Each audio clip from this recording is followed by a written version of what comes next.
לי ולך יש ילדים. נכון.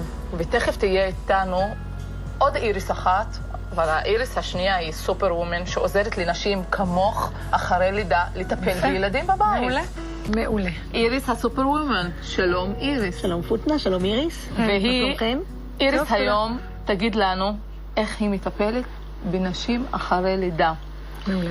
אני אספר לכם, בדרך כלל יולדות מצלצלות אליי חודש לפני שהן יולדות, משריינות אותי שאני אגיע אליהן, וזה מדובר על יולדות שאין להן עזרה, יולדות לאחר ניתוח קיסרי, יולדות שאימהות חד-הוריות.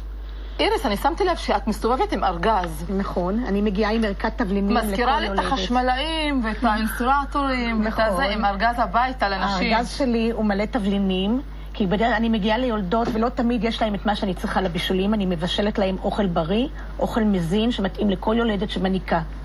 תזונה נכונה זה מאוד חשוב ליולדת. נכון. דברים בריאים. אני ממליצה מאוד ליולדות לאכול אוכל עם בטטות, עם גזר, סלק, אורז מלא, פסטות מקמח מלא. קוואקר אני רואה פה. קוואקר אני ממליצה, בהחלט אני עושה מקוואקר, אני עושה פשטידות אפילו, אני עושה עוגיות מקוואקר. אגוזים ושקדים אני ממליצה בזמן ההנקה עם בקבוק מים לשים ליד היולדת. או בירה שחורה, איריס, לא? בירה שחורה זה מיתוס. לא? לא, בירה שחורה אני לא ממליצה בכלל, זה ממש מיתוס, זה אמרו פעם שאם יולדת שותה בירה שחורה, זה נותן לה הרבה חלב. זה לא נכון. ולמה האגוזים והשקדים? האגוזים והשקדים יש בזה המון ויטמינים, זה מחזק, יש בזה ברזל, זה מחזק את הגוף, וזה חשוב בזמן ההנקה לנשנש. אז במקום לנשנש צ'יפס, או בימבו, או בזלה, או שטויות, אנחנו מנשנשים אגוזים ושקדים. בורגול, עם בורגול אני משתמשת הרבה בממולאים שאני עושה ליולדות. הן מאוד אוהבות ממולאים בכלל. אני מציעה ליולדות, כשאני מגיעה אליהם לבשל, אני מבשלת להם בדרך כלל לא לשבוע, אלא לשבועיים. והאוכל שלי מתאים להקפאה. הממולאים שלי זה עם בשר מעורב, בקר ועוף. כמו הבשר שלי. נכון, כך אני עושה. יפה. כמובן עם עגבניות, ואני אוהבת לעשות ליולדות את הממולאים עם בורגול, עם קינוע, ולא תמיד עם אורז.